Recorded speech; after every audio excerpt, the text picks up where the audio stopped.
Jenna was an average teenager, except for one small detail. She could see and talk to ghosts. Her special ability was both a blessing and a curse.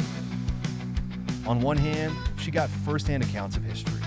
On the other hand, dealing with spirits who had unfinished business made algebra seem like a weekend for the witch. The first ghost Jenna met was Mrs. Fontaine, her elderly neighbor who had an unfortunate end involving her cat, Mr. Whiskers, and an overly ambitious homemade rocket. Mrs. Fontaine needed help finding the missing pieces of her smashed heirloom teapot. Jenna spent an awkward afternoon in the neighbor's backyard with a metal detector, finding everything but the elusive lid. The school's janitor, Mr. Thompson, was her next spectral client. He wanted to expose a hidden treasure map under the gym floor before the new administration turned it into a robot fighting arena. Turns out, the treasure was a stash of 80s pop CDs and a collection of slap bracelets.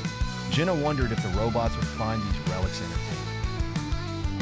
One evening, during a particularly dull trigonometry assignment, Jenna was visited by the ghost of Captain Barnaby, a pirate who had somehow ended up haunting her attic. His unfinished business? He needed someone to notify his long-lost descendant about a treasure map tattooed on his ghostly backside. Surely there's a better way to read a map, Jenna thought, but who was she to argue with a 300-year-old pirate? Between playing mediator to irritable spirits and trying to submit her homework on time, Jenna's life was anything but ordinary. Managing her spectral side gigs and her teenage obligations was an exercise in extreme multitasking.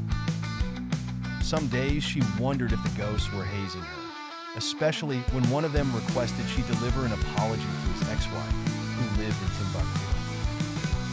Despite the chaos, Jenna found solace in the fact that she was making a difference, even if her clients were technically dead. Each ghost she helped seemed to learn a lesson, usually about moving on or forgiving themselves, and Jenna got to witness their final moments of peace.